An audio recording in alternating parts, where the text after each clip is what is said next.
ક્યાંય જવું ન હોય ને તો મત હાવણા નાપો, અહીંયા નહીં રહેવાનું છે ને જેવું ધારીએ એવું સારું સિટી બનાવવાનું.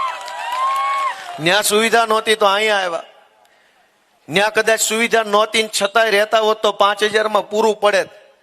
જ્યાં જે સુવિધા નહોતી એ સુવિધા અહીંયા નથી, ના પૂરું 50,000 માં પડતું નથી. ક્યાં લેવા જશું? આ પરિસ્થિતિ ક્યારે બદલાશે? અમે તો મહેનત કરીએ છીએ, પાછું પગલું ક્યાંય ભરતા નથી. હું ચૂંટણી હારી ગયો તો કતાર ગામમાં, પણ હિંમત નહોતો હાર્યો, કામ કરવાનું ચાલુ રાખ્યું કે એક દિવસ સારો દિવસ આવશે.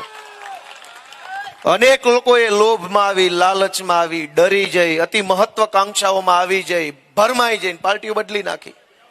ઈ ધારાસભ્ય બન્યા, હું ધારાસભ્ય બન્યો. એની ઈ ટર્મમાં જે આ ટર્મમાં બન્યા ઈ ટર્મમાં હું બન્યો, તો ફરક શું પડ્યો? લોભ લાલચથી પાર્ટીઓ બદલી, જમાત સાથે દગો કરી, ગદ્દારી કરીને પાર્ટીઓ બદલી નેતા બન્યા, એનામાં અમારા ફરક શું પડ્યો? અમને જનતાના આશીર્વાદ મળ્યા ને એને જનતા અત્યારે રોડે ચડાવે છે, જેણે જેણે પાર્ટીઓ બદલી. અને એટલે હું તમને એવી વિનંતી કરવા માટે આવ્યો છું કે 30 વર્ષ આપણા વેડફાઈ ચૂક્યા છે.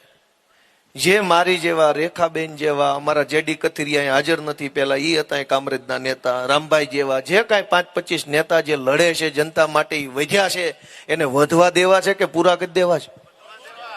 વધવા દેવા હોય તો મારો હાવણો, નહીતર તો પછી આમાં કેટલા દિવસ લડી શકાય? આ બધા જ નેતાઓ, CR પાટીલે ચેલેન્જ મારી કે તમારી હતી એટલી સીટો લાવી બતાવો, લ્યો મારી ચેલેન્જ છે, એવું કીધું ને અમને. કાંઈ વાંધો નહીં બાપા, તમે મોટા માણસો છો, અમે નાના માણસો, તમે અમને હરાવી દો, એમાં કઈ નવાઈ નથી. તમે કદાવર માણસો કહેવાઓ, તમે પૈસા વાળા કહેવાઓ, તમે ગુંડા કહેવાઓ, તમારી પાસે સત્તા છે, તમારી પાસે પોલીસ છે, તમારી પાસે દિલ્હી સુધીનું પીઠબળ છે, તમે અમને હરાવી દો, તમે અમને હરાવી દો, તો એમાં કાંઈ નવાઈ નથી. પણ પાટીલે એવી ચેલેન્જ કેમ ન મારી કે આખા સુરતની વોર્ડ વાઇઝ સરકારી શાળા ધોરણ 1 થી 12 બનાવીને બતાવીશ? એવી ચેલેન્જ કેમ ન મારી? એવી ચેલેન્જ મારવી હતી ને કે કામરેજના છોકરા હોય, ખોલવડના છોકરા હોય, બસોની અંદર ઢોર ભર્યા હોય, એમ હાકડ મુકડ ભરીને શહેરમાં ભણવા ન જવું પડે એટલે કામરેજમાં કોલેજ કરી દઈશ. એવી ચેલેન્જ કેમ ન મારી? અમને હરાવી દેવા છે, પણ જીતીને શું કરવું જીતો કયો? અમને હરાવી દો, કાંઈ વાંધો નહીં, અમે નાના માણસો છીએ, અમે તો હારી જાઉં. પણ તમે જીતશો તો હું ગામને એવા મેડલ અપાઈ દેશો, એનું લિસ્ટ તો આપો કોકને. કોઈ કહેવા તૈયાર નથી. એક પણ ભાજપના નેતાને ખબર નથી કે જીતી જાવ તો કરવાનું શું છે. અને મજા જુઓ, દરેક ચૂંટણી, તાલુકા પંચાયતની ચૂંટણીના ઉમેદવારો મોદી મોદી કર્યા કરે છે. કોઈને શરમ નથી કે આ ચૂંટણી કઈ છે. આ તું જીતી જાય તો મોદી તાલુકા પંચાયતનો પ્રમુખ બનશે? કોઈ ભાજપ વાળાને શરમ નથી આ વાતની કે કઈ ચૂંટણી છે ને કયો મુદ્દો છે ને હું કહેવાનું છે. જેને ચૂંટણી કઈ છે, મુદ્દો કયો છે, ઈ ખબર ન હોય ને જોતા મત ને લઈને જાહેર કરશે હું? હાલો હાલો, ધારો દીધા હું કરશે ને ખબર તો છે નહીં કે આ ચૂંટણી છે ની. મોદી મોદી કરે છે. છોકરો ધારો કે નાનો હોય, 10-12 વર્ષનો હોય, પૂછ્યું કે ભાઈ કોનો છોકરો, તો એમ કે હું ગોપાલભાઈ ઇટાલિયાનો ધ્રુડો લાગે. 45 વર્ષનો થઈ જાય ને પછી એમ કે હું ગોપાલભાઈ નો છું તો કેવો લાગે? ગાંડો લાગે. ગાને ક્યાં બુદ્ધિ છે? એનું નામ નથી દેતો, એના બાપાનું નામ દે. 45 વર્ષે બાપનું નામ અમુક ઉંમર સુધી વટાવો સારું લાગે. 30 વર્ષ સરકારું છે, હવે બાપનું નામ નહીં. તમારું કઈક કામ હોય તો કયો, બાપનું નામ ન વટાવો. તમારું કામ હોય એ બોલો. તમે હું અહીંયા ઉકાળ્યું 30 વર્ષથી બાપનું નામ વટાવે છે. ઢાંઢા થયા ઢાંઢા. તમારું કયો કે તમે અહીં શું કરવાના છે? તેમ કયો આમાંથી જેને આપણે પૂછીએ, જે લોકો 25 વર્ષ ઉપરના છે, ભાઈ તમે તરત એનું નામ કે બાપાનું નામ કે? ભાજપમાં ઊંધું છે. તમે તો કે મોદી મોદી. મારી વાત સાચી છે કે ખોટી છે? જે લોકોને કઈ ખબર નથી શું હાલે છે, શું કરવાનું છે, ભવિષ્યની દુનિયા ક્યાં જવાની છે, જેને કઈ એક ને બેની ખબર નથી, એ ચૂંટણી લડવા આવ્યા છે, જીતી પણ જાહે. 5 વર્ષ સુધી એને ખબર નહીં પડે કે શું કરવા આવ્યા સાહેબ. જે તાલુકામાં પહેલેથી જીતેલા છે, અને આ લોકો એમ કે છે કે અમારી બધી સરકાર છે તો કામ થાય. કોના? ઈ મોટો પ્રશ્ન છે, કોના થાય? એના મળતિયાના, અધિકારીઓના, ભાજપના નેતાઓના, ગુંડાઓના, બુટલેગરોના. પબ્લિકના નહીં થાય. પબ્લિકના કામ થતા હોત. અત્યારે હું વિસાવદર ભેસાણનો ધારાસભ્ય છું, તો અમારે ન્યા આવીને બધા ભાજપના નેતાઓ મેણા મારે છે કે તમે કાયમ અવળા મત આપો છો એટલે આપણો વિસ્તાર વિકાસથી વંચિત રહી ગયો છે. હવે ઘાટલોડિયા વિધાનસભાની અંદર પબ્લિક જોડા લઈને ભાજપ વાળાની વાહે પડી છે અને એનો વિડીયો વાયરલ થયો છે. ઘાટલોડિયાથી ભૂપેન્દ્ર પટેલ ધારાસભ્ય છે ને ગુજરાતના મુખ્યમંત્રી છે, ન્યાય જોડા લઈને વાહે પડ્યા છે અને મેણા વિસાવદર વાળાને મારો છે. જ્યાંથી મુખ્યમંત્રી ચૂંટાઈ ગયા છે ન્યા પબ્લિક દુખી છે. એ કરતા તમારા વિસાવદર વાળા હારા નહીં, મત દીધા વગરના સુખી છે. દઈને દુખી થયા એના કરતા ન દઈને સુખી થયા શું વાંધો છે? વડોદરામાં પબ્લિક ભાજપ વાળાને પાછળ પડી છે, વિડીયો જોવો છો કે નહીં? ભરૂચમાં પબ્લિક પાછળ પડી, વડોદરામાં, રાજકોટમાં, જામનગરમાં, અમદાવાદમાં બધે જ પબ્લિક ભાજપ વાળાની પાછળ પડી જોડા લઈને. જ્યાં ભાજપની મ્યુનિસિપલ કોર્પોરેશનમાં સત્તા, જ્યાં ભાજપના ધારાસભ્યો, જ્યાં ભાજપના સાંસદ સભ્યો, ઉપરથી નીચે સુધી બધા જ ભાજપના માણસો ચૂંટાયા છે, ન્યા પબ્લિક બરાડા પાડે છે, ન્યા પબ્લિક નારાજ છે, ત્યાં પબ્લિક દુખી છે કે કામ નથી થતા. અને ઈ લોકો વરાછામાં આવીને, કામરેજમાં આવીને એમ કે છે કે તમે મત નથી દેતા એટલે વિકાસ નથી થતો. તો જેને દીધા એનો કેમ નથી થતો? કૃપા ક્યાં અટકે છે? ક્યાં કૃપા અટકે છે? મત દીધા પછી વિકાસ કેમ નથી થતો? મિત્રો, હું તો તમને વિનંતી કરવા આવ્યો છું કે આ બહુ થઈ ગયું આ બધું, આ ભારત પાકિસ્તાન, હિન્દુ મુસલમાન. ક્યારેક તો આપણે આપણું વિચારીને મત આપીએ. આ વિસ્તાર નવો બની રહ્યો છે અને અહીંયા તમે આપણી નવી પેઢીના છોકરાનું વિચારો ને, આપણે તો જેમ તેમ જિંદગી કાઢી નાખીએ. હાલો, આજ આપણા નવા છોકરા નવી પેઢીના છે, જેને ભણવું છે, આગળ વધવું છે, કંઈક બનવું છે, સપના છે એની પાસે. એનું હું ભાજપના એકેય નેતા પાસે નવી પેઢીના યુવાનોને લઈને કઈ વિઝન છે? કોઈને કઈ ખબર છે કે નવી પેઢી વાળા શું વિચારે છે? સાહેબ ચર્ચા કર્યા કરે, 30 વર્ષથી ચર્ચા ચાલુ છે, હજી ચર્ચા પૂરી નથી થઈ. જો એની હજુ ચર્ચા પૂરી થાય પછી કામની વાત, ચર્ચા ચાલુ છે. દોસ્તો, નવી પેઢીના આપણા યુવાનોનું કઈક વિચારવું પડશે. જેના જો આપણા છોકરાના હાથમાં કામ નહીં હોય ને તો અવળા રવાડે ચડી જશે. અનેક છોકરાઓ પાસે કામ ધંધો નથી, અથવા પૈસા કમાવા માટે થઈને ટૂંકા રસ્તા અપનાવીને પછી કેવા કેવી ઘટનાઓ બને છે, આપણે બધા સાક્ષી છીએ કે ખોટી વાત છે? સાયબર ક્રાઇમના અનેક ઘટનાઓની અંદર છોકરાઓ ટૂંકા રસ્તે વળ્યા છે. ખાતું ભાડે આપે ને પછી હરિયાણાની પોલીસ પકડીને જેલમાં પૂરી દેશે. એનો જવાબદાર કોણ? છોકરા કાંઈ એવું નથી કે ગુનેગાર છે, પણ પરિસ્થિતિ એવી બની, એને માર્ગદર્શન ન મળ્યું, એને એવી વ્યવસ્થા ન મળી, એવી સુવિધા ન મળી કે છોકરો આપણો એક ગેરમાર્ગે દોરાઈ ગયો. હવે હરિયાણાની, આસામની, દિલ્હીની, પંજાબની જેલમાં છોડાવો કેમ? એને ભાષા જોડીને, ભાષા જાણીએ નહીં, વકીલ મળે નહીં, એ ગામમાં કોઈ ઓળખે નહીં. હું આ બોલું છું એ સાચું છે કે ખોટું? આનો જવાબદાર કોણ? મત જોતા છે દર ચૂંટણીએ, ધમકી મારીને મત જોતા છે, ગમે એમ કરીને મત જોતા છે, પણ જીતી જાવ પછી અમારા છોકરા હાટું હું? આ ચારેય બાજુ જમીનો પડી છે સરકારી. સ્પોર્ટ્સ કોમ્પ્લેક્સ બનાવતા, આલિશાન ઇન્ટરનેશનલ સ્ટાન્ડર્ડની લાઇબ્રેરીઓ બનાવતા, સારામાં સારા કોમ્પ્લેક્સીસ બનાવતા, આઈટી પાર્ક બનાવતા, તો આપણા અનેક છોકરા એમાં બેસીને કામ ધંધો રોજગાર કરતા, દુનિયામાં નામ રોશન કરતા. પણ કાંઈ બનાવ્યું નહીં, મૂર્ખ બનાવવા સિવાય. આજે આપણા અનેક છોકરાઓ રમત ગમતમાં ઊંચું નામ કરી શકે એવા છે. અહીં જમીન ઘણી પડી છે, સરકાર ભાજપની જ છે, મંત્રી સંત્રી બધું બે ખટારા ભરાય એટલા નેતા અહીં સુરતમાંથી છે, પણ કામનો એકેય નથી. વાતો કરવામાં હોશિયાર. હું દોસ્તો એટલું જ તમને કહેવા માંગુ છું કે તમે ટેક્સ આપો છો, ઈ ટેક્સના પૈસાથી એક સારું સ્પોર્ટ્સ કોમ્પ્લેક્સ જો અહીં કદાચ કામરેજ વિસ્તાર આખામાં ગમે બની જાય, કોઈને કઈ વાંધો છે? એમાં આપણા દીકરાઓ, આપણી દીકરીઓ આલિશાન ઇન્ટરનેશનલ સ્ટાન્ડર્ડનું ઇન્ફ્રાસ્ટ્રક્ચર ને ફેસિલિટીઝ ધરાવતું સેન્ટ્રલ એસી વાળું કોમ્પ્લેક્સની અંદર બેસી ઇન્ડોર કે આઉટડોર રમત રમે, પોતાને એક ખેલાડી તરીકે આગળ વિઝન જોવે અને રમી ગમીને આગળ વધે, તો એમાં હું ખોટું થઈ જાય છે?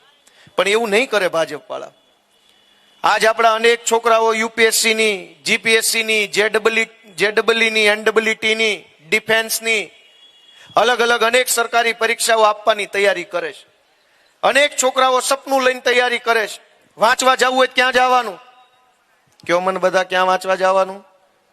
હું પોતે કતારગામમાં પાર્કિંગમાં રહેતો હતો.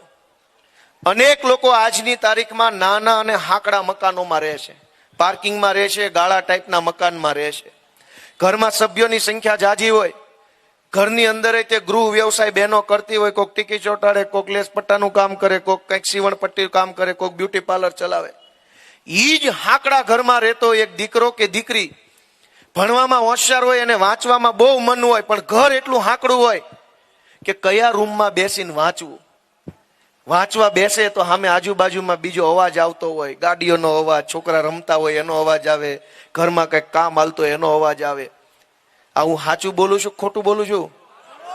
એ ભણતા છોકરાને, હોશિયાર છોકરાને આલિશાન ઇન્ટરનેશનલ સ્ટાન્ડર્ડની ફેસિલિટી ધરાવતી એક સેન્ટ્રલ એસી લાઇબ્રેરી મળે અને રોજ સવારે દફતર નાખી ખંભે ટીંગાડીને એસી વાળી લાઇબ્રેરીમાં જઈને 4 કલાક વાંચે, પોતાને જ્ઞાનથી સમૃદ્ધ બનાવે, દુનિયાભરના પુસ્તક વાંચે, હોશિયાર બને, નોકરી મેળવે અને સમાજના કામમાં આવે એવો એક નાગરિક બને, તો એમાં કઈ ખોટું છે? તો કેમ નથી બનતું? કેમ એવી લાઇબ્રેરી નથી બનતી? કેમ એવો સ્પોર્ટ્સ કોમ્પ્લેક્સ નથી બનતો? કેમ એવું મેદાન નથી બનતું? કેમ કે મૂર્ખ બનાવીને મત મળ્યા કરે છે. ગ્રાઉન્ડ હું કામ બનાવું છું? દોસ્તો, જરાક જાગૃત બનો. આપણી યુવા પેઢી બરબાદ થઈ રહી છે. જેના ઘરે ઘા આવે ને એકલો દુખી થાય છે. અનેક લોકોના બેંકના ખાતા ખરાબ થઈ ગયા, સિબિલ સ્કોર ખરાબ થઈ ગયા, કોઈ બેંકો હાથ પકડે એમ નથી, મકાનો તાળા મારી મારીને વયા ગયા છે. કોઈએ ગુનો નથી કર્યો, કોઈએ અપરાધ નથી કર્યો, પણ પરિસ્થિતિ એવી પેદા થઈ ગઈ કે કોઈના હાથમાં કઈ રહ્યું જ નથી.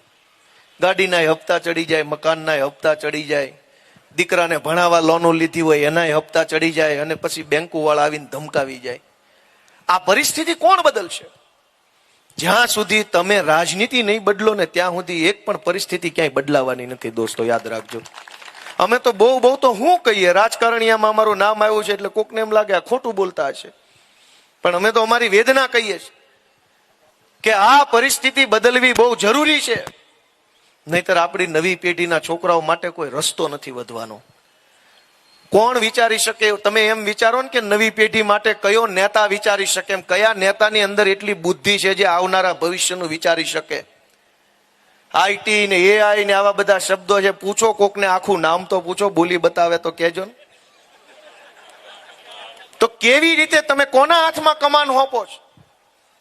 હું તમને એમ કહું છું કે અમારા રેખાબેન કે અમારા અન્ય ઉમેદવારો ચૂંટાય તો એનો નેતા, એનો સેનાપતિ ગોપાલ ઇટાલિયા અહીંયા ઉભો છે, વકીલ. પણ ભાજપનો માણસ ચૂંટાય તો એનો નેતા કોણ છે? પૂછો. સંઘવી, પાટીલ, કોણ છે એનો સેનાપતિ? આમનો સેનાપતિ હું છું, એમનો નેતા હું છું. એ મારા માર્ગદર્શનમાં કામ કરશે. ઈ કોના માર્ગદર્શનમાં કામ કરશે? કયો છે? પાટીલના માર્ગદર્શનમાં. અને પાટીલ શેનું માર્ગદર્શન આપશે? તમે વિચાર તો કરો કે કોના હાથમાં હું હોપો છો તમે વર્ષોથી. અમારો નહીં તો કાંઈ નહીં, તમારા છોકરાનો તો વિચાર કરો. માય બાપ, હું તો એક ચૂંટણી હારી ગયો, કાંઈ વાંધો નહીં, હિંમત ન હાર્યો, કામ કરતો રહ્યો. તો અમારા વિસાવદર ભેસાણના ખેડૂતોએ બાવડું ચાલીને માથે હાથ મૂક્યો, આશીર્વાદ આપ્યા, વળી પાછું અમારું હાલ્યું. પણ હું કદાચ એકવાર હારી જાઉં તો મને શું થઈ જાય? મને ભગવાને એવો તાકાત વાળો ઘડ્યો છે કે ભૂખે ન મરું, દુખે ન મરું. પણ હજારો લોકો શું કરશે? તમે જરાક તો વિચાર કરો. કેવા કેવા માણસોના હાથમાં કેવી કેવી સત્તા તમે આપીને બેઠા છો. અનેક લોકોનું જીવન છે ને એ મોત બરાબર જીવન છે, પણ આ તો સમાજમાં રહેવું પડે એટલા માટે જલ્દીથી કઈ કરાય નહીં. બાકી જો સમાજની શરમ ન હોય તો કેટલાય દવા પી જાય એમ છે. અનેક લોકોની પરિસ્થિતિ મને ખબર છે, કેમ કે હું તમારા જેવા પરિવારમાંથી આવું છું. અમે પાર્કિંગમાં રહેલા, અમને પીડા સમજાય. પાટીલને ન સમજાય, સંઘવીને ન સમજાય કે આ પીડા કેવી હોય. અહીં ભાડાના મકાનમાં રહેવાની, પાર્કિંગમાં રહેવાની કે ગાળા ટાઈપના મકાનમાં રહેવાની, એને નહીં સમજાય. એ અમને સમજાય. પણ તમે અમને શક્તિ નહીં આપો તો અમે શું કરી લેવાના? ગોપાલભાઈ જમણા હાથે લખે છે, આ પેનથી હું આખો ચોપડો ભરીને ગમે એવું લખું ને તો એ લખાણની કોઈ વેલ્યુ નથી. એ લખાણનું કાંઈ ન ઉપજે. પણ તમે મને મત આપો ને ધારાસભ્ય બનાવો ને પછી જમણા હાથે આ પેનથી 3 લીટી લખું તો ગાંધીનગર ધણધણી જાય આખું. તો શક્તિ મારી પેનમાં નથી, શક્તિ મારા હાથમાં નથી, શક્તિ મારા દિમાગમાં નથી. શક્તિ તમે બટન દબાવો તો ગોપાલભાઈ ઇટાલિયામાં શક્તિ આવે, બાકી ગોપાલભાઈ શક્તિ નથી. દોસ્તો, તો શક્તિ કોનામાં છે? શક્તિ તમારામાં છે. પણ તમારી શક્તિ તમે કેવા માણસના હાથમાં હોપો છો? તમે શક્તિ ગોપાલભાઈ જેવાના હાથમાં હોપવા માંગો છો, પાટીલ ને સંઘવી જેવાના હાથમાં હોપવા માંગો છો, નિર્ણય તમારે બધાય કરવાનો દોસ્તો. તમે જેને શક્તિ આપો એની પેનમાં પાવર આવે, એના લખાણમાં તાકાત આવે. તાકાત તમારા હાથમાં છે, તમે કોને હોપશો? વાંદરાના હાથમાં તલવાર આવે તો ગામના ડોકા કાપી નાખે, ને હારા માણાના હાથમાં તલવાર આવે તો ગામનું રક્ષણ કરે. તલવાર તમારી પાસે છે, વાંદરાના હાથમાં દેવી, વકીલના હાથમાં દેવી, નિર્ણય તમારે કરવાનો દોસ્તો. તલવાર તમારી છે, તમારે અમને 5 વર્ષ પૂરતી ઉછીની આપવાની છે. વાંદરાને દેશો તો એ વાંદરો એની રીતે, અને વકીલ અહીં ઉભા છે, વકીલને દેવું હોય તો વકીલને આપો. તમે નક્કી કરો કે તલવાર કોને આપવી છે. સર યા એક ભાઈ બોલ્યા વકીલને દેવી છે, એક વ્યક્તિએ કીધું વકીલને દેવી, બાકી કોને દેવા માંગે છે? વાંદરાના હાથમાં 10 વર્ષથી તલવારો આપીશ. અને જોઈ લીધું બધું. આની વાત છે એ તો. અને મિત્રો તમે સમજો કે આ લોકોનું આમ જનતાનું જીવન કેટલી હદે બરબાદ કર્યું. હું તમને એક દાખલો આપું કે કતારગામમાં, પૂણામાં, વરાછામાં, ઘનશ્યામનગર, લક્ષ્મણનગર, કાપોદરા, રચના સોસાયટી, એ બધી અલગ અલગ અનેક સોસાયટીઓ છે. ત્યાં હજારો મકાનો સરથાણા સુધી ફાઇલો વાળા મકાન છે. અને આમાંથી ઘણા બધા લોકો ત્યાં પેલા રહેતા હશે. વાત સાચી છે ખોટી છે? હજારો મકાનો ફાઇલો વાળા મકાન છે. ફાઇલો વાળા એટલે ગેરકાયદેસરના. તમે રહ્યો ત્યાં સુધી તમારું, એનો કોઈ આધાર પુરાવો નહીં. વર્ષો પહેલા કોઈ બિલ્ડર, કોઈ ભાજપનો નેતા અને કોઈ અધિકારી ત્રણેય ભેગા મળીને સેટિંગ કરીને પૈસા ખાઈને આખું નકલી સોસાયટી ઉભી કરી દીધી. ઈ સોસાયટી કોકને વેચી, ઈ પૈસા ત્રણેય કમાણા, ઈ ત્રણેય સુખી થયા, એના છોકરા સુખી થયા. ની મકાન જેણે લીધું ઈ શું થયું? થયા ને. આજની તારીખમાં એના કાયદેસરના દસ્તાવેજ નથી થતા. પણ પૈસા ઈ વખતનો નેતા કમાઈ ગયો, ઈ વખતનો અધિકારી કમાઈ ગયો, અને ઈ વખતનો બિલ્ડર કમાઈ ગયો. અને આજે ઈ ત્રણેય હવે દાનેશ્વરી કર્ણનો અવતાર બનીને સમાજને સલાહ આપવા આવ્યા છે કે તમારે કેમ જીવવું, કેમ રહેવું, ભાઈઓ બહેનો, સમાજમાં આમ રહેવું, તેમ રહેવું. તમે વિચાર કરો કે આજે ઈની ઈ જ પરિસ્થિતિ છે કે આખા કામરેજની આજુબાજુમાં વેલંજા, ઉમરા, કઠોદરા બાજુ, આજુબાજુ ખોલવડ, આ બાજુ તમામ ગામોમાં આ ધંધો હાલે છે. નેતા કમાય છે, બિલ્ડર કમાય છે, અને અધિકારી કમાય છે. આજથી 10 વર્ષ પછી હજારો લોકો જે અહીંયા રહેતા હશે એ દુઃખી થતા હશે, જેમ વરાછામાં, જેમ કતારગામમાં હાલે છે. મારી વાત સાચી છે કે ખોટી? એનો રસ્તો હું, કોક બોલનારો માણસ તો હોવો જોઈએ, કોઈક અવાજ ઉઠાવનારો માણસ. એક અવાજ ઉઠાવનારા માણસ તરીકે મને વિસાવદરના જનતાએ પસંદ કર્યો, ભેસાણમાં જનતાએ. તો વજન પડ્યો કે ન પડ્યો? વિધાનસભાઓ વર્ષોથી હાલે છે. આ વખતે હું વિધાનસભામાં ગયો, ન્યા શું હાલ્યું એ તમને બધાને ખબર હશે. કેમ ખબર છે તમને? કોકે તમને કીધું, કોઈ કહેતું નહોતું કે અંદર શું હાલે છે. મને વિસાવદર ભેસાણ વાળાએ જવાબદારી હોપી, મેં આખા ગુજરાતની સમક્ષ મૂકી દીધું કે અંદર તમાશો હાલે છે, કાંઈ કામ થતું નથી. અને એટલે મિત્રો હું તમને 2 હાથ જોડીને વિનંતી કરું છું કે કોઈ પણ પ્રકારનો વાદ વિવાદ નહીં. આ જ્ઞાતિ, ઓલી જ્ઞાતિ, આ ગામનો, અમરેલીનો, ભાવનગરનો, બગસરાનો, એ બધું મૂકો ભાઈ. ગટર ઉભરાય ને ત્યારે કાંઈ કોઈ જોતું નથી કે અમરેલી વાળાને પગ બગડશે કે ભાવનગર વાળાના, બધાના બગડે છે. અને ગટરના ઢાંકણા ખુલી જાય ને ત્યારે ગમે એ જિલ્લાના છોકરા અંદર પડે ને મરી જાય છે, ને કોઈ હાથ પકડતું નથી. ચૂંટણી પૂરી થઈ જાય તેથી કોઈ હાથ પકડવા નથી આવતું. હું તમને 2 હાથ જોડીને વિનંતી કરું છું કે વાદ નહીં, વિવાદ નહીં, હાવણા સિવાય વાત નહીં, એવો વિચાર કરીને એક વખત ઝાડુ ફેરવી દો આખા કામરેજની અંદર. દોસ્તો ક્યાં સુધી આ ચલાવવાનું છે આપણે? અને આ રેખાબેન એટલા લડાયક વ્યક્તિત્વ છે, કેમ કે મને તો ખબર છે ચિંતન ને, તો મારા મિત્રો છે છેક પાટીદાર આંદોલન વખતના. ક્યાંય કોઈ દી બીવાની વાત ન આવે, ક્યાંય કોઈ દી નબળી વાત નહીં, ઢીલી વાત નહીં, મોરો જ હોય. એ રેખાબેન સંઘાણી અમારા. અને તમે ઓળખો છો, વિસાવદરની ચૂંટણીની અંદર આખી ભાજપની સરકાર આવી ગઈ. મુખ્યમંત્રી, વન મંત્રી, પાણી મંત્રી, વીજળી મંત્રી, કૃષિ મંત્રી, ગૃહમંત્રી, 2 ખટારા મંત્રી ઠાલવા. બુટલેગરો, ધારાસભ્યો, સાંસદ સભ્યો, બધું જ આવ્યું. પણ જનતા જાગૃત થઈ તો પરિણામ શું આવ્યું? જનતા જીતી અને સત્તા હારી ગઈ. એ પરિણામ જનતા લઈ આવી. દોસ્તો તમે જાગૃત બનો તો બધું શક્ય છે. કહેવા જેવા અનેક વિષયો છે. પણ સમય એમ કે છે કે આવું કહેવું નથી, એવું કરીને બતાવવાનું છે, હાવણા વાળી કરીને બતાવવાની છે, કહેવાનું નથી.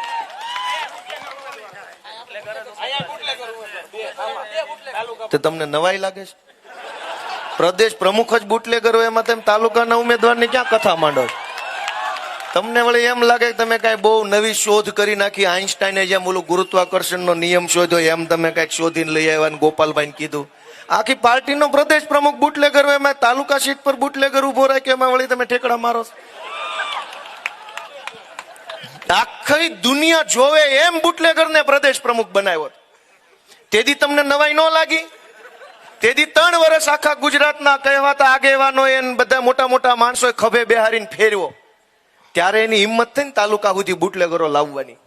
પ્રદેશ પ્રમુખ બનાવ્યો તેથી આખા ગુજરાતના સભ્ય સમાજના માણસો જાગૃત થઈને પાડી દીધો હોત તો આજે આ હિંમત ન કરે. ભાજપે આપણને હું સમજી લીધા છે?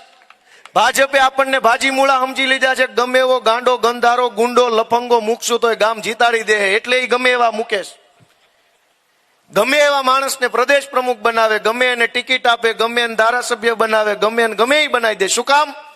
ભાજપને ખબર છે કે આ પબ્લિક કાંઈ બોલવાને ટગર ટગર જોયા કરશે ને સાના માના વહીને વૈયા જાય, કોઈ કઈ બોલે એમ જ નથી, એટલે ગમે એવા મૂકે છે. જો બોલે એમ હોતા પબ્લિક તો પ્રદેશ પ્રમુખ જેથી માજી બુટલેગર બનાવ્યા તેથી આખા ગુજરાતમાં હોબાળો કરવાની જરૂર હતી, પણ કોઈ ન બોલ્યું મારી સિવાય. અને આજે તમે મને એમ કહો છો કે બુટલેગરને તાલુકાની ટિકિટ આપી. બુટલેગરો કેન્દ્રીય મંત્રી છે, એ નથી દેખાતું તમને? સાંસદ સભ્યો નથી દેખાતું?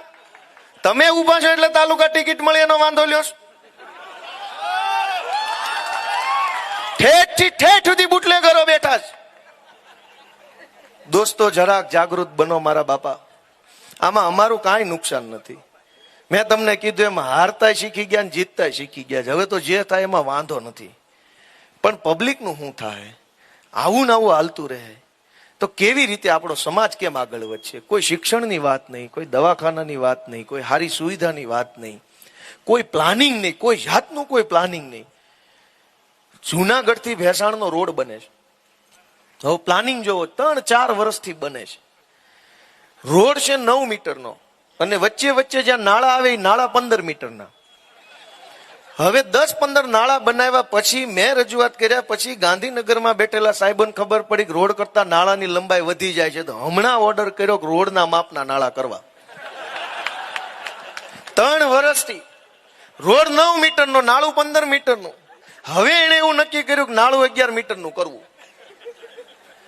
કોઈને કાંઈ ખબર જ નથી કે શું કરવાનું છે, કેવડું નાળું હોય. ઓલા નળ ક્યાં મૂક્યા હતા દવાખાના? કોઈને કાંઈ. તમે સમજો કે આ લોકો પાસે કોઈ આયોજન નથી. સુરત થી ઓલો રોડ આવે છે ને અહીંયા રેલવે પાસે જે નવા નાળા બન્યા છે, કયું છે ઉમરા પાસે નીકળે ગોઠાણ. સુરત થી આપણે આવીએ ને ઓલું જે પીપી સવાણી સ્કૂલ થી આવીએ ને ઓલા રેલવે પાસે જે 2 નાળા બન્યા છે અબ્રામાં, કેવડા હાકડા નાળા બન્યા છે. જોયા છે કોઈ? ઓલું સ્વિમિંગ ઓલું સ્વિમિંગ પુલ કે શું બન્યું વોટર પાર્ક ની બાજુમાં દુખિયાના દરબાર રોડે.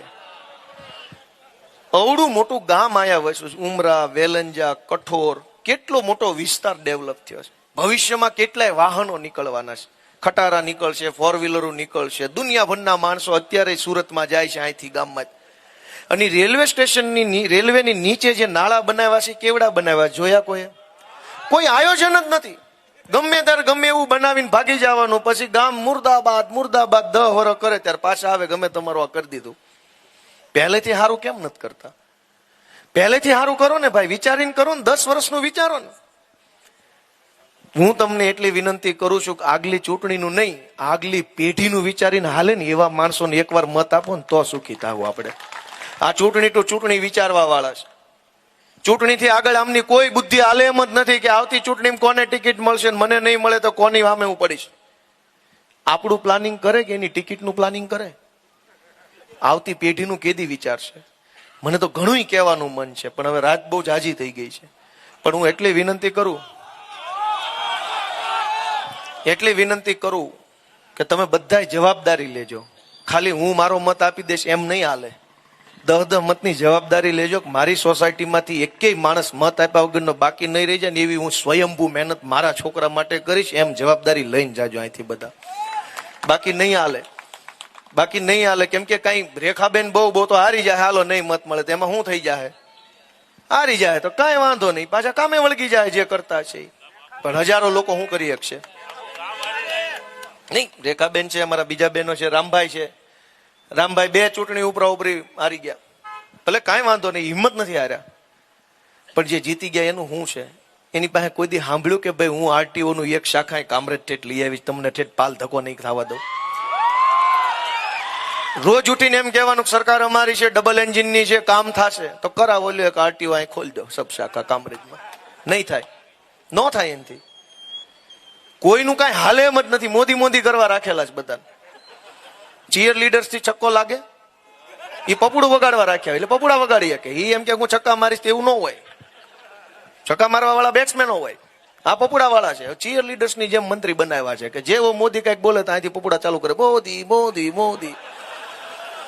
એ કઈનું કઈ હાલે એમ નથી. આ ચીયર લીડર્સ મંડળ છે, મંત્રીમંડળ ને ચીયર લીડર મંડળ. એકેય મંત્રીનું કઈ હાલતું હોય તો એના વિસ્તારની જનતા દુખી હોય આટલી? કોઈ દુઃખ નહીં દેખાય? અને કેટલી બધી સમસ્યાનો પાર નથી. કહેવા બેસીશ તો એવી ઝીણી ઝીણી વાત છે જે નેતાઓને ખબર નથી આ સમસ્યા. હું વિધાનસભામાં એક મુદ્દો ઉઠાવ્યો, શિક્ષણ મંત્રીને હજુ સુધી નથી સમજાણો કે હું કહેવા હું માંગુ છું. હું તમને કહું, હમણાં મેં હું મુદ્દો મૂક્યો, મેં એમ મુદ્દો મૂક્યો કે સાહેબ, અમદાવાદ, રાજકોટ, સુરત, વડોદરા જેવા શહેરોમાં ઘરની નજીકમાં સરકારી શાળા નથી અને ઘરની નજીકમાં સારી પ્રાઇવેટ શાળા નથી. એટલે હજારો લોકોએ પોતાને જે સારી લાગે એવી પ્રાઇવેટ શાળાઓ બહુ દૂર દૂર સુધી આવેલી છે. એટલે છોકરા 5-5, 7-8 કિલોમીટર દૂર ભણવા જાય છે સ્કૂલ બસોમાં. પહેલો છોકરો જે બસમાં બેહાડે તે 50 છોકરા વીણે સોસાયટી તમામ છોકરા છે ને લોંદા જેવા થઈ જાય સ્કૂલે પોગેની પહેલા. ભણે એવા નથી રહેતા, થાકી જાય, કોથળા જેવા થઈ જાય. કેમ કે છોકરાનું બોડી એટલું ફિટ ન હોય, આમ એને જલ્દી થાક લાગી જાય. નાનું પૈન હોય, કૂણું શરીર હોય. 5 કિલોમીટરનું ટ્રાવેલિંગ કરતા પહેલા આ શેરીએ 1 કલાક ફેરવે. પછી બધા છોકરા એવા થાકી જાય કે અડધા ઊંઘમાં સ્કૂલે પોગે, અડધા ઊંઘમાં ભણાય એટલું ભણે અને વળી પાછા 5 કિલોમીટર આવીને આમાં ફેરવે એટલે હાંજ થાય ત્યાં લબ્બરિયા થઈ જાય. વાત સાચી છે ખોટી છે? ખોટી આ પાડી ખાચી. આ મુદ્દો મેં વિધાનસભામાં મૂક્યો કે વાત બહુ નાની છે પણ કોઈ દેખાણી 30 વર્ષમાં છોકરા લબ્બર થઈ જાય છે કે ઘરની પડખે નિહાળ્યું કરી દો. ઘરની પડખે દારૂ તો મોકલી દો છો, તો ઘરની પડખે નિહાળ કેમ નહીં? દારૂ લેવા કોઈએ 10 કિલોમીટર નથી જવું પડતું, ભણવા કેમ જવું પડે છે?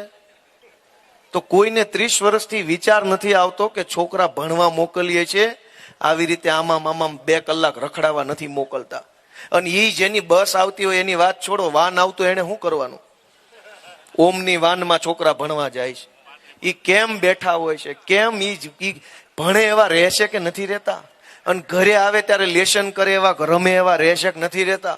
તમે મને એમ કહો કે તમે દુકાન ચલાવી, રિક્ષા ચલાવી, મેકઅપ કરનું, બ્યુટી પાર્લર ચલાવી, શાકભાજી વેચી, કાંઈ પણ કામ કરીને 5 પૈસા કમાવશો અને છેલ્લે તમારા છોકરાને ભણવા હારી નિહાળ ન હોય, ભણવા જાય ને આવે ત્યાં છોકરા લોંદા જેવા થઈ જતા, ધૂળ પડી ને આપણી કમાણીમાં. એ કમાણી શું કામ નહીં જો આપણા છોકરા હારું મોઢું લઈને પાછા ન આવતા હોય?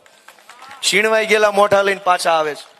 ભણીને આવ્યા હોય તો હસતા હસતા આવવા જોઈએ, બહુ મજા આવી આજ ભણવામાં. લોંદા જેવા થઈ જાય છે, દફતરના ઘા કરી દે, કપડા બદલવાના વેત નથી રહેતા. તો શું ફાયદો થયો ભાઈ અવડા મોટા શહેરમાં રહેવાનો, પૈસા કમાઈને ટેક્સ ભરવાનો ફાયદો શું? અને આ વાત હું વિધાનસભામાં બોલ્યો તો હજુ મંત્રીને હળ નથી હોતી હું કહેવા હું માંગુ છું. હજુ એમ નથી ખબર, એટલે આપ કહેના ક્યાં ચાહતે હો? ઘર ભેગા થાવ એમ. બીજું શું કહેવાનું? નીકળો હાલો પોચા પગે, નગર હાવણો મૂકું. દોસ્તો, આપણી પીડા કોઈને સમજાતી નથી. વાત નાની છે પણ નેતાને દેખાય નહીં ત્યાં સુધી એનું, ડોક્ટરને જ્યાં સુધી દર્દ દેખાય નહીં તો દવા કેમ આપશે? સમાજમાં જે પ્રશ્નો છે નેતાને ખબર જ નથી કે આ એક પ્રશ્ન છે, તો એનો રસ્તો તો કેદી નીકળશે? અનેક છોકરાઓ ઘરની નજીક શાળા હોય ત્યાં સુધી ભણે આઘા મોકલવાના હોય તો માવતર કે રહેવા દો, નથી ભણાવવા, દૂર મારે નથી મોકલવા, ચિંતા થાય. કોકને હોસ્ટેલમાં મૂકવાના પૈસા ન હોય એટલે નથી ભણાવી શકતા. તો આપણી જિંદગી તો હવે ભાજપના રાજમાં બગડી, પણ છોકરાની આવીને આવી.